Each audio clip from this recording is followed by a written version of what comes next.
Alors, les navigateurs arabes étaient connus durant la période anté-islamique sous le nom de Phéniciens. Ce nom de Phéniciens leur est venu des Grecs qui les avaient surnommés ainsi du fait de la peinture qu'ils utilisaient pour teindre leurs bateaux. De plus, les Arabes cananéens, donc également phéniciens, étaient les premiers en Grèce. Donc, d'ailleurs, ils ont laissé un certain nombre de villes qui portaient leur nom. Et lorsque les Hellènes les ont attaqués, ils ont cédé la place, les territoires grecs à ces fameux Hellènes. Et en même temps, ils leur ont cédé les navires.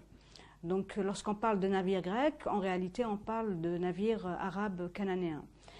Donc déjà par rapport à cette information, c'est très peu connu et il serait plus qu'intéressant de diffuser l'information. Par ailleurs, les Arabes cananéens étaient également les auteurs d'instruments de navigation, dont la fameuse boussole, et non pas les Chinois, comme on aimerait nous le faire croire. D'ailleurs, les Chinois eux-mêmes disent que ce sont des étrangers qui leur avaient apporté cet instrument de navigation pour leur faciliter les choses.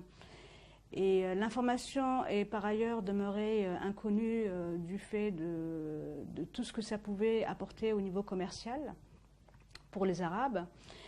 Et en ce qui concerne la période islamique, dès le 1er siècle de l'Hégire, dès d'ailleurs la période omeyyade, les Arabes, et plus particulièrement le calife omeyyade Muawiyah radiyallahu anhu, a fait en sorte de développer la flotte maritime musulmane de manière à reprendre les positions en fait qu'occupaient les Arabes avant les Byzantins.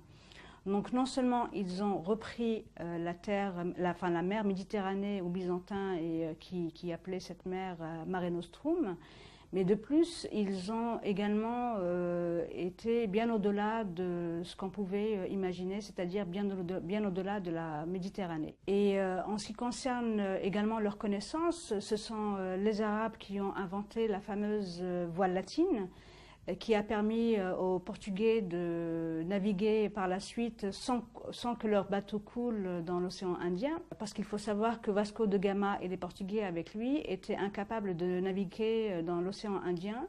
Et ils ont dû faire appel à Ibn Majid, qui était un amiral du sultanat d'Oman, qui leur a donc enseigné comment naviguer sur l'océan Indien et qui de plus leur a permis également d'utiliser ces fameuses voiles triangulaires appelées voiles latines, mais qui sont en réalité des voiles purement arabes.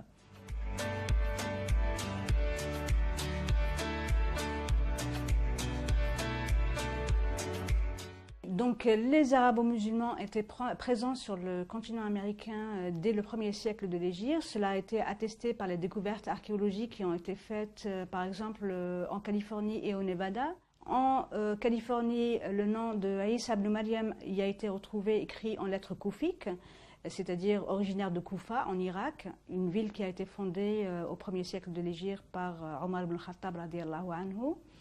Et en ce qui concerne l'état du Nevada, on y a retrouvé le nom de Rasulullah sallallahu alayhi wa sallam écrit en caractères koufiques, donc qui ont permis aux chercheurs américains de Harvard et de Californie de dater la présence des arabo-musulmans comme remontant au 1er siècle de l'Hégire, c'est-à-dire entre 650 et 700 de l'ère chrétienne.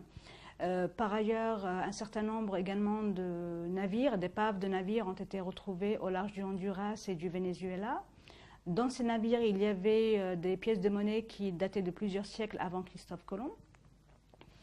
De plus, 150 ans avant la fameuse découverte de l'Amérique par Christophe Colomb, qui vivait dans un monastère au sud de l'Espagne, à Palos de la Frontera, vivait un moine franciscain qui a effectué un voyage en 1350 environ, de l'ère donc chrétienne, en compagnie des Arabes du Maghreb vers les îles Caraïbes. Et à la suite de son voyage, il a écrit un livre qui s'appelle El Libro del Descubrimiento, le livre de la découverte, qui se trouve actuellement à la Bibliothèque nationale de Madrid, qu'on ne peut pas consulter, mais dont une copie scannée a été heureusement mise à la disposition des chercheurs sur des sites tels archives.org. Et il y a également un certain nombre de données, dont celles qui avaient été retrouvées dans les textes chinois, qui datent de 1178 et 1225, qui permettent également aux chercheurs et à toute personne qui souhaite avoir un accès direct à l'histoire et non pas revu et corrigé ou falsifié selon le point de vue à partir duquel on se place, pour donner des informations erronées ou des informations qui sont totalement justes sur la présence justement des Arabes en Amérique et sur les voyages qui étaient effectués par les Arabes sur le continent américain.